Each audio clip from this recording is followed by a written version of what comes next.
with her last breathing words, she's just telling him, I can help you, I can help you, I can help you. And he's telling her, it's over, it's over, it's over.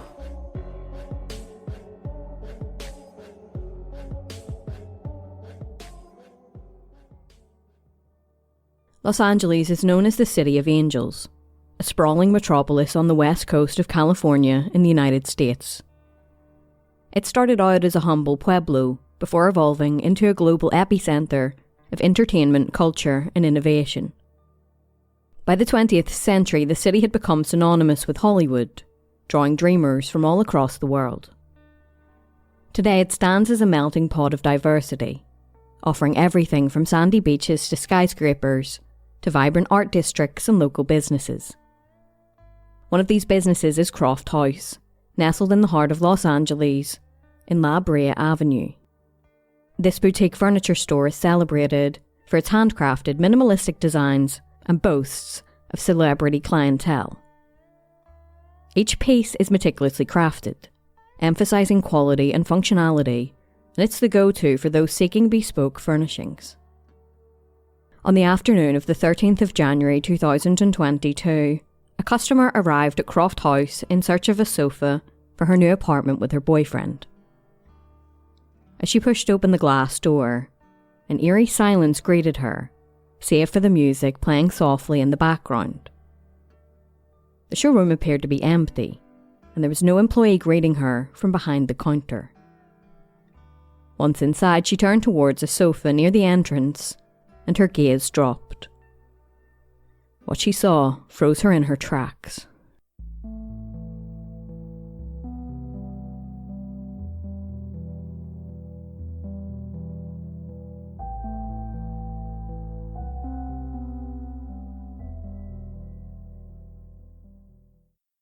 Brianna Kupfer was born on the 9th of April 1997 to parents Todd and Lori Kupfer.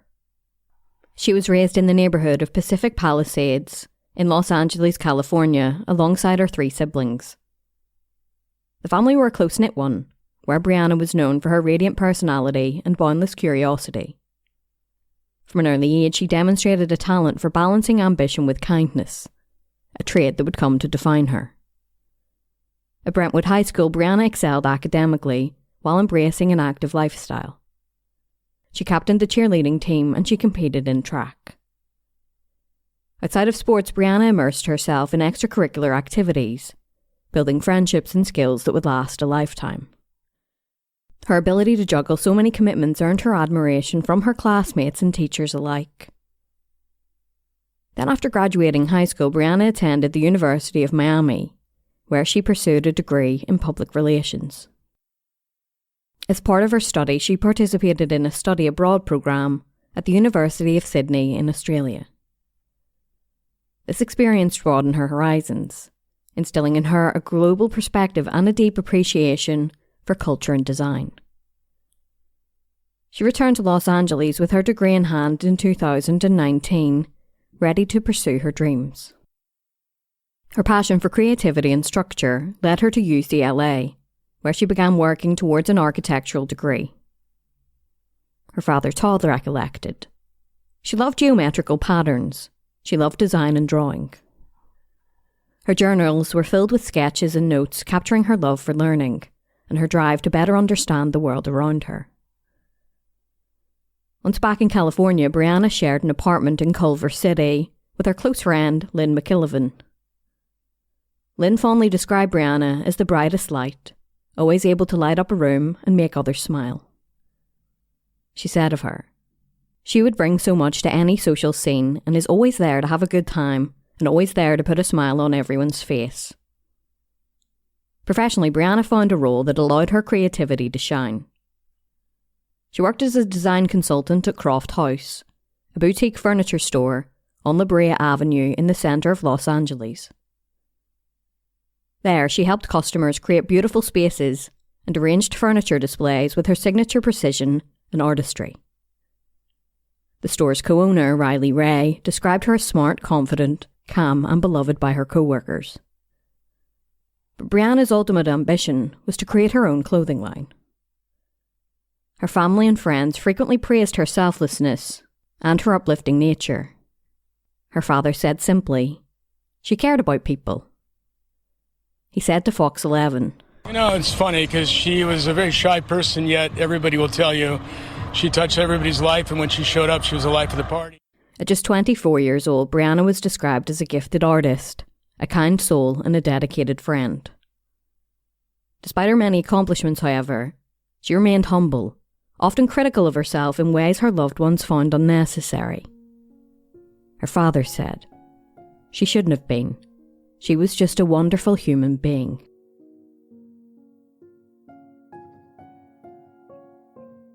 It was a little after 1:30 p.m. on the 13th of January 2022, and Brianna Kupfer was working alone at Croft House.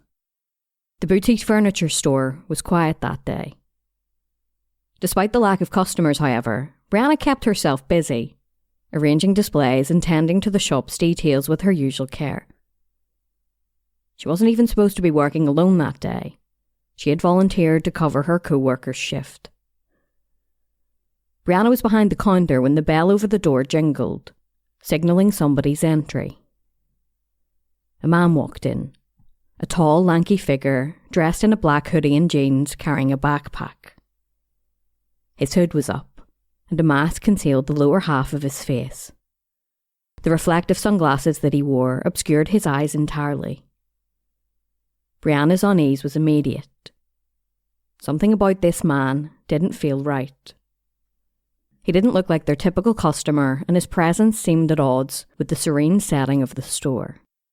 The man approached the till, and in a flat voice he explained that he and his girlfriend were interested in purchasing a couch. Ever polite, Brianna spoke with him for a moment and encouraged him to browse the store. He nodded, but he then claimed that he needed to step outside and call his girlfriend. As he exited, Brianna couldn't shake the unease that was creeping over her. She quickly pulled out her cell phone and texted her manager, Carrie Steeb. "Can you call me? There's someone here and I'm getting a weird vibe," she wrote. About 20 minutes later, the stillness in the shop was interrupted by the arrival of another customer, Kelly Jang, who was there with her boyfriend. The couple entered the store, their minds focused on finding a sofa for their new apartment. The soft music playing overhead did little to mask the strange silence that greeted them. As they stepped further into the store, they noticed something out of place. In front of a couch, just to the left of the entrance, lay a figure on the floor. It was Brianna. She was motionless, her body sprawled on her back in a crimson pool of blood. Her phone was lying on the ground near her outstretched hand. The scene was gruesome and unmistakable. Brianna was clearly dead. The stark reality of what they were witnessing hit Kelly like a wave. In shock, she later recounted, "I've never seen anything like that before." Kelly and her boyfriend bolted from the store, and their screams echoed through the street. They immediately called 911, struggling to relay what they had just found. The operator tried to guide them through the process, asking if Brianna was still alive. Through tears and trembling breaths, Kelly responded, "I'm sorry, I'm scared, and I don't want to go back in there."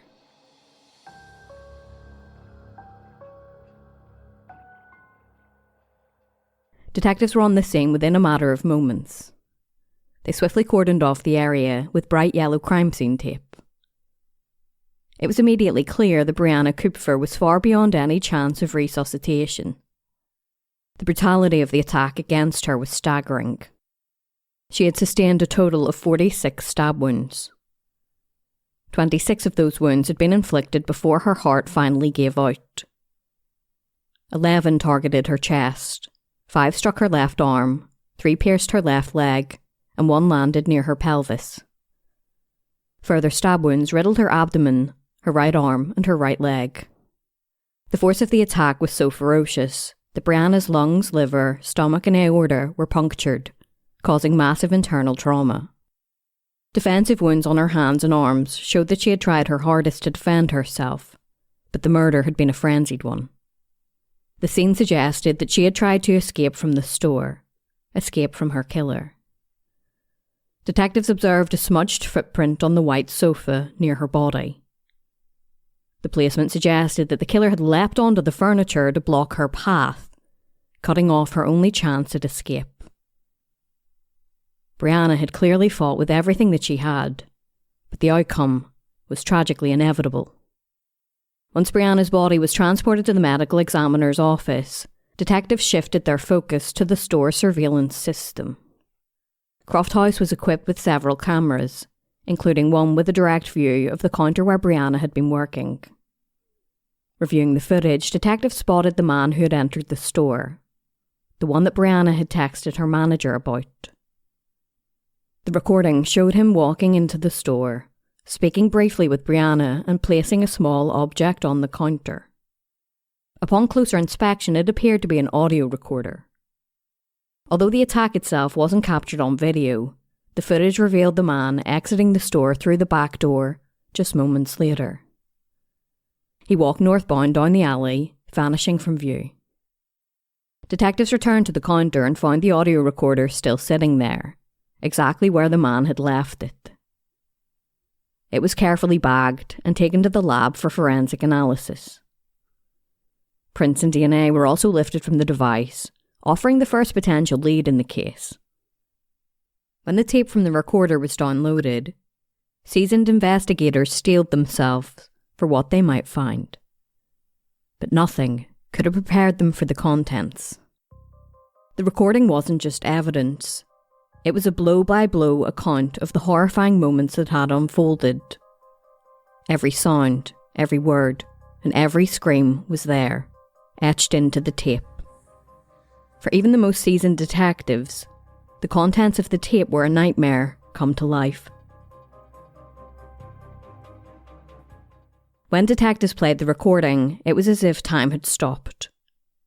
Brianna's murder had been preserved in chilling detail on the audio tape, offering an unfiltered window into the last moments of her life. The tape began innocently enough, capturing the familiar sounds of the store, soft music playing, a distant hum of passing traffic. Then Brianna's voice, sweet, polite, and welcoming.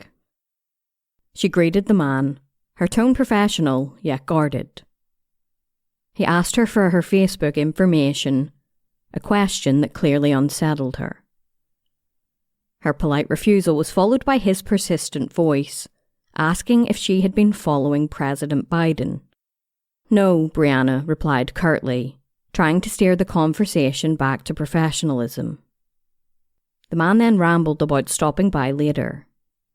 Maintaining her composure, Brianna replied, "Cool." She directed him to the business cards on the counter when he claimed he was supposed to get information. But then his tone darkened. "I think this government is crazy," he muttered. The tension was palpable as the man noticed her cell phone. His voice turned sharp as he said, "Put down the phone." Brianna hesitated, her discomfort evident even through the recording. Her voice wavered as she complied.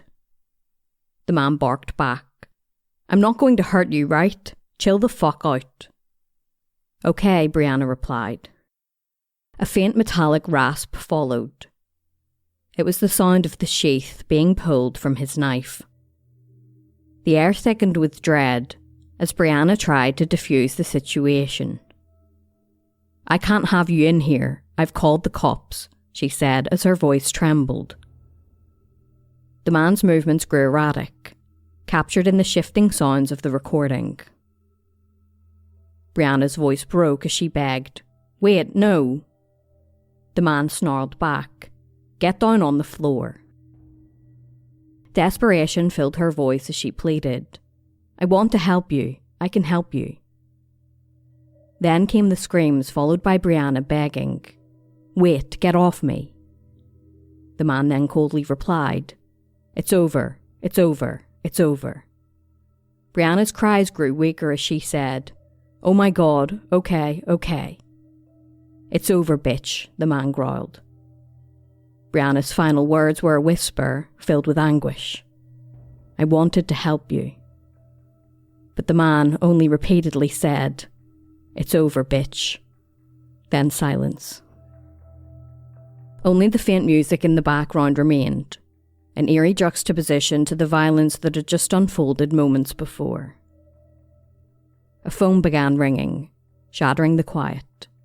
It was a futile attempt by Brianna's manager, Carrie, to check on her after receiving the unsettling text message. The ringing went unanswered. It was already too late. But the horrors on the recorder didn't end there. There were other audio recordings, including one from December. It revealed the same man's voice, seething with rage as he spat. "I hate bitches. I want to destroy everything."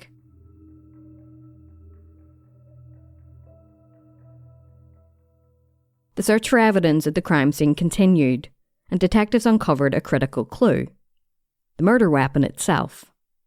A 7-inch fillet knife bent at the tip lay discarded near Brianna's lifeless body. As detectives reviewed the surveillance footage and pieced together the timeline, they issued an urgent appeal to the public. They released a still image of the suspect, describing him as a tall, slender man dressed in dark clothing with a hood obscuring much of his face. Detectives believed he was a homeless individual, unconnected to Brianna in any way. The revelation that the murder was random sent a wave of terror through the community. The notion that such a heinous act could happen without motive or warning left people shaken. Calls began pouring in, some from those who recognised the man from the surveillance footage. One of the most compelling leads came from Dr. Jennifer Botelho, who owned a chiropractic practice just next door to Croft House. She recalled the suspect entering her clinic shortly before Brianna was killed. She said, "He asked whether we did orthopedics and what kind of care we provided. He was only there for a couple of minutes before turning around and leaving." Jennifer now suspected the man was scouting potential targets, likely searching for a location where he could find somebody alone. Her clinic, which was staffed by multiple employees, didn't fit the profile. Tragically, the business next door, where Brianna worked alone that afternoon, did. Jennifer said, "It's terrifying. It's horrible. She was such a young girl. We feel so horrible for Brianna's family and hope we can catch this guy." Further investigation revealed that the suspect had entered several other businesses along the strip before targeting Croft House. Each location either had multiple employees present or customers inside, deterring him from striking. For reasons that would haunt those who knew and loved Brianna, she had been the one left most vulnerable that day.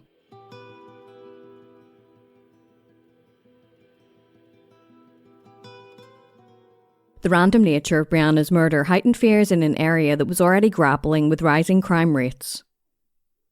Business owners and employees along La Brea Avenue shared that they had been bolstering their security in response to the growing violence. Los Angeles had seen a 52% increase in murders and a 59% rise in shootings since 2019, statistics that were very difficult to ignore.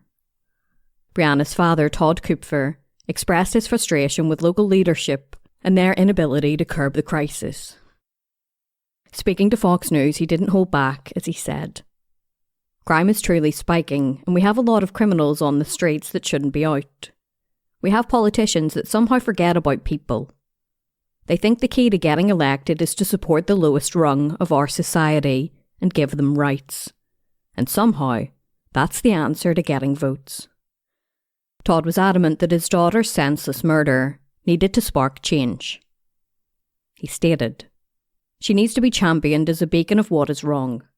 People need to realise it could be their child next."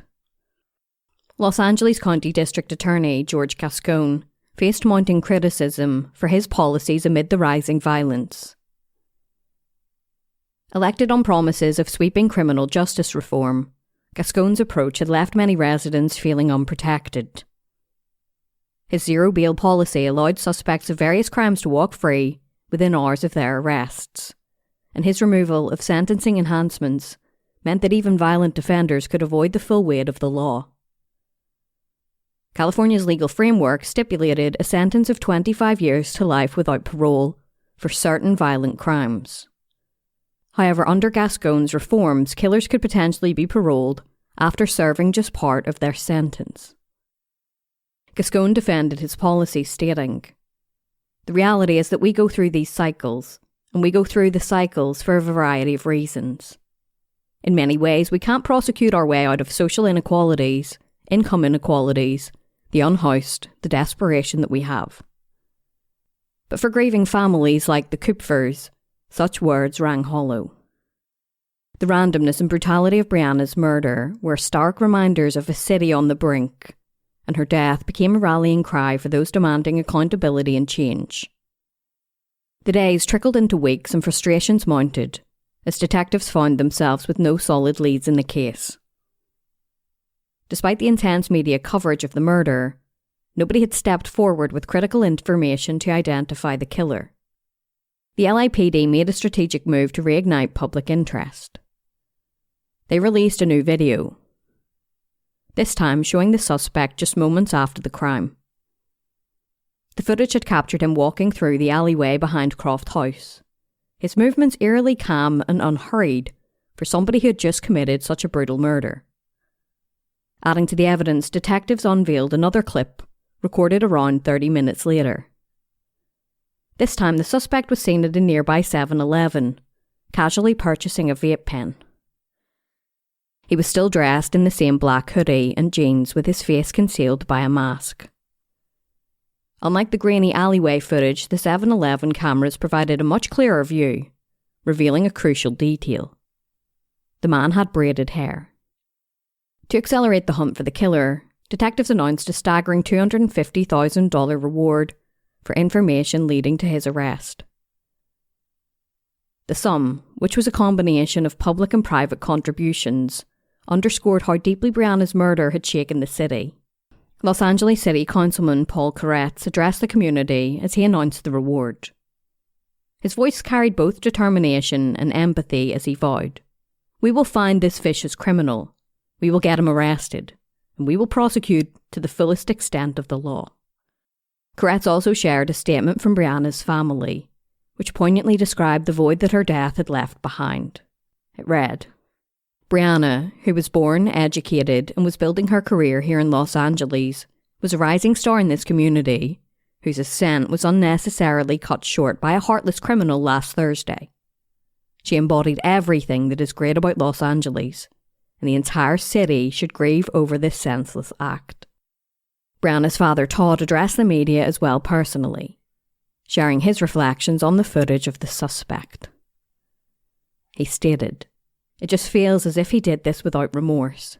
The limited video evidence we were able to see didn't look like somebody that cared for an act of incredible violence that had just occurred."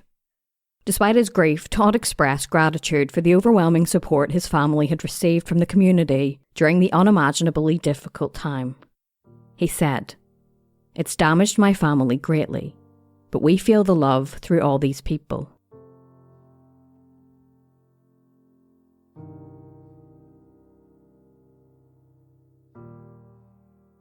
The day after the $250,000 reward for information was announced, detectives received a critical breakthrough. DNA results from the murder weapon and the audio recorder matched 31-year-old Sean Laval Smith, identifying him as the prime suspect in Brianna's murder. At a press conference, LAPD Police Chief Michael Moore warned the public about the suspect. "This individual responsible for this vicious, senseless, and brutal crime, it walks amongst us. I am convinced of that." He described Smith as armed and dangerous and urged anybody who spotted him to call 911 immediately. Details of Smith's extensive criminal history soon surfaced, painting a disturbing picture of somebody who had slipped through the cracks of the justice system time and time again. His criminal record stretched back more than a decade and spanned multiple states.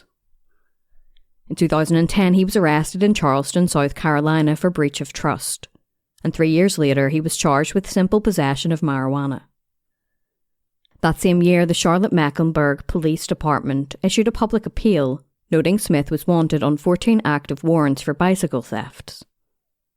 In 2017, Smith moved west and was convicted in San Diego for carrying a concealed dagger and brandishing a deadly weapon during a fight. He was sentenced to probation and fined $400. 2 years later, he was back in Charleston, charged twice for entering premises after receiving warnings. That November, he was charged with discharging a firearm into a vehicle, a serious offence that was interrupted by the COVID-19 pandemic, leaving the case unresolved. Smith's run-ins with the law continued in California. In 2020, he was arrested in Covina for stealing from a Home Depot, but was cited and released on $1,000 bail. In 2021, he vandalised a car in Daly City and assaulted a police officer during his arrest. During the altercation, he screamed threats and bit an officer's finger with full force. Although his defence attorney at the time argued that he was mentally incompetent, 2 doctors determined otherwise. Smith served just 133 days of an 8-month sentence before being released. Shortly after, he failed to report to his probation officer, resulting in the revocation of his probation and a bench warrant for his arrest. However, by then, Smith had disappeared. The public reaction to Smith's identification as the suspect was one of outrage. Many questioned how somebody with such a lengthy and violent criminal record had managed to remain free. Critics pointed to systemic issues in California's criminal justice system, highlighting reduced bail requirements, lenient sentencing policies, and an emphasis on decarceration. Nathan Hochman, running against Los Angeles District Attorney George Gaskin, summed up the sentiment stating, "He should never have been on the streets that day. He had a rap sheet going back a decade, and if the prosecutors at the time had have been doing their jobs, and he had been arrested on his outstanding warrants, he would not have been in the furniture store that day to kill Brianna Kupfer."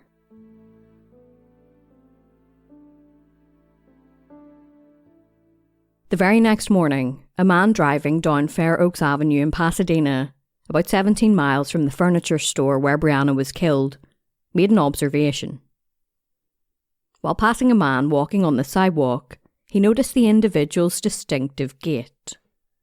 It matched that of the suspect from the widely circulated surveillance footage.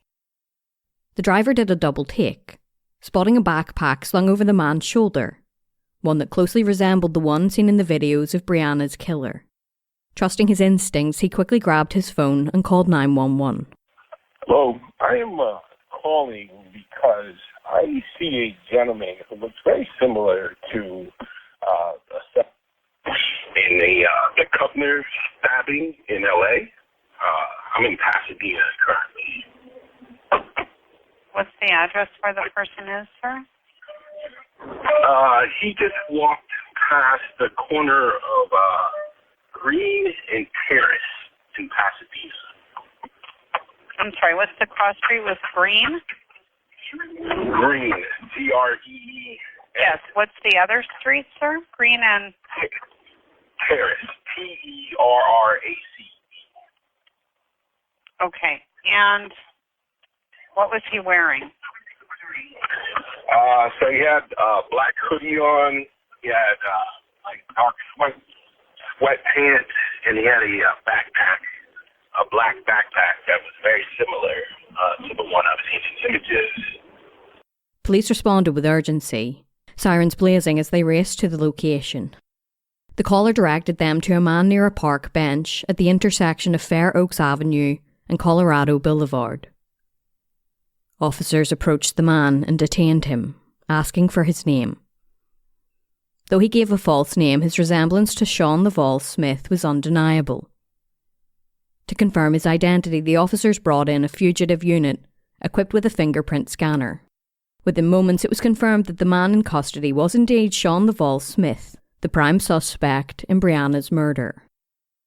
As news of Smith's arrest spread, the community of Los Angeles gathered outside Croft House to honour Brianna's memory. A vigil was held, with mourners laying down flowers, candles and personal tokens in tribute of her life.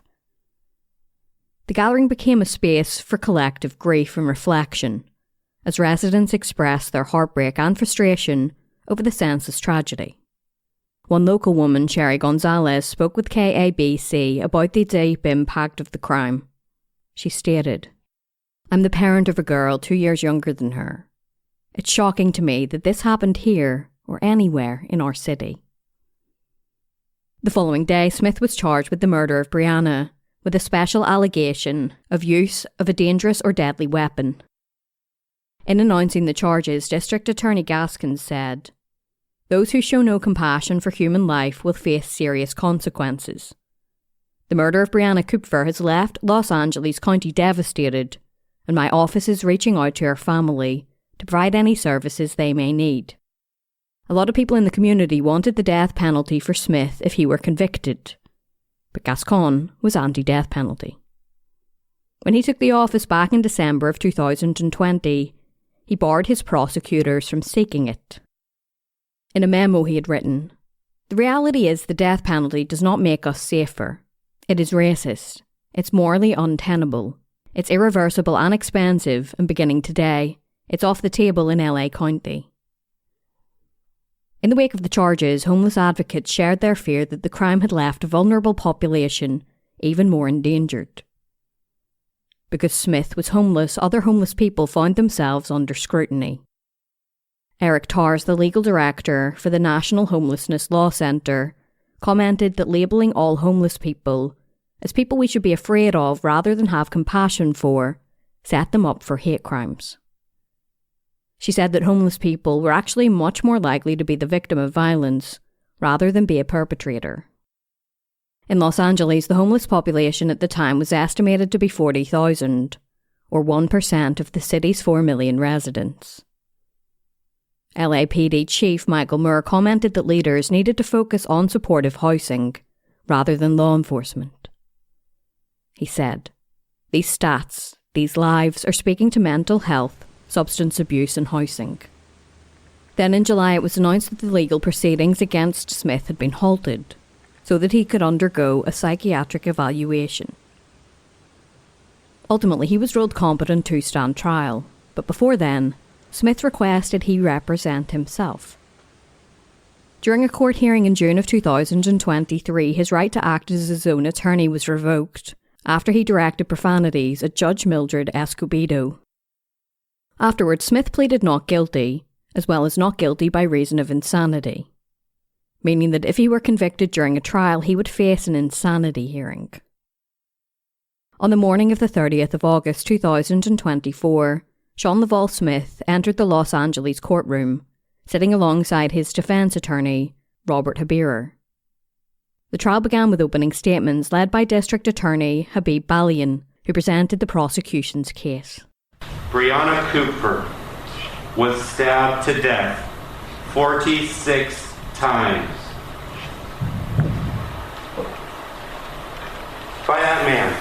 Balian told the jury that on the day of the murder, Smith had been on a calculated hunt for a vulnerable victim who was isolated and alone. He revealed that Smith had visited 6 different stores earlier that morning, leaving each one immediately upon noticing multiple employees or customers. This pattern, Balian argued, demonstrated Smith's intent to find a solitary target. That search ended when he entered Croft House and encountered Brianna Kupfer alone. The prosecution laid out the damning evidence tying Smith to the case, including security footage from Croft House and DNA found on the bent knife left at the crime scene. Balian described how Smith pretended to be a customer, fabricating a story about shopping for a couch to gain Brianna's trust. He even stepped outside the store at one point, pretending to make a phone call to his girlfriend. Balian said to the jury, "The evidence will show you. They weren't looking for a couch. It was all a lie." He then held up the murder weapon, a 7-inch fillet knife, showing the court how the steel blade had been bent due to the force and frequency of the stabbing. The evidence will demonstrate that the defendant attacked Brianna with such force, such determination, with such frequent and numerous swings of this knife, that he bent the steel blade. Adding to the horror, Balian described the audio recording that had captured the entirety of Brianna's murder. Furthermore, just 18 days before the murder, Smith had recorded himself expressing vile, misogynistic thoughts about women. The defendant recorded himself talking about his most vile and disgusting and grotesque thoughts about women. The courtroom fell silent as the prosecution played the recording of Brianna's final moments. Before the playback began, Judge Escobedo allowed Brianna's family to leave the room, sparing them the agony of reliving her final moments. On the recording, Brianna could be heard pleading for her life, repeatedly offering to help Smith. In response, his cold, unrelating voice declared, "It's over, bitch." With her last breathing words, she's just telling him, I can help you. I can help you. I can help you. And he's telling her, it's over. It's over. It's over. The judge prohibited the media from obtaining or reproducing the recording, safeguarding the dignity of the victim and her family. Following the prosecution's opening statements, defense attorney Robert Habirer chose not to immediately present his case. He said he was reserving his opening statements for the start of the defence's turn later in the trial. The trial testimony began with emotional accounts from witnesses, painting a chilling picture of the crime and the aftermath. Carrie Stee, Brianna's manager, recounted the moment when she realised that something was wrong. She testified that she missed Brianna's distress text by only 4 minutes. Desperate, she called Brianna and the store multiple times, but the phone just rang endlessly. By then, Brianna was already gone.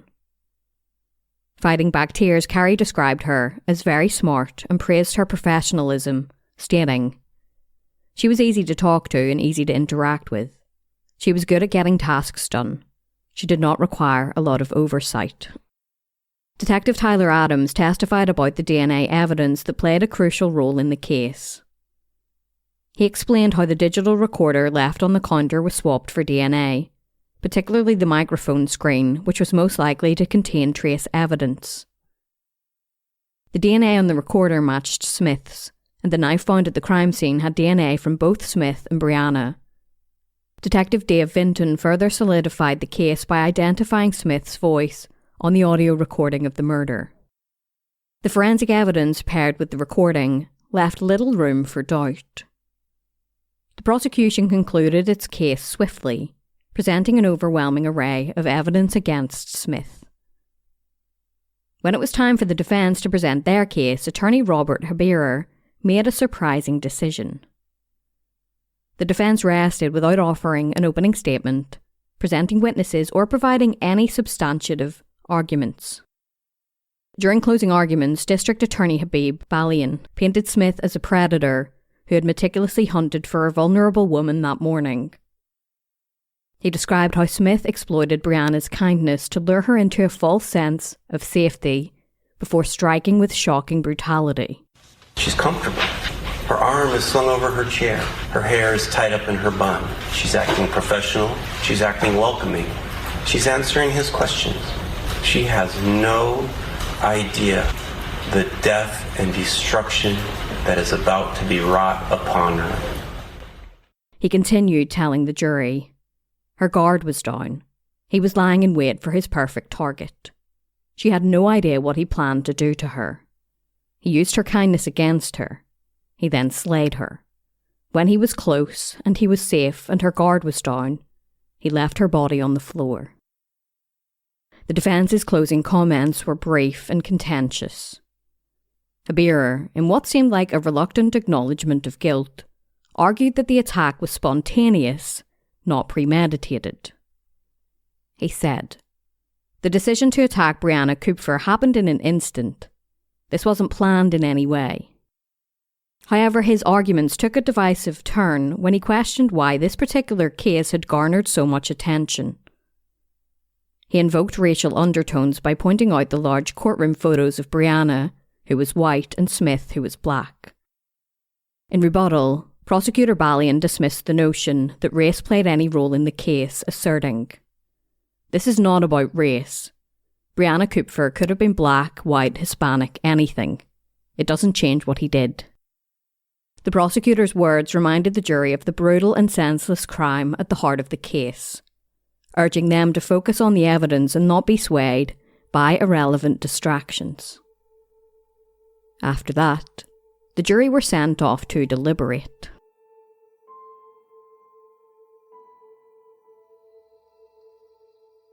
The jury deliberated for just 1 hour before everybody was called back to the courtroom. They had reached a verdict.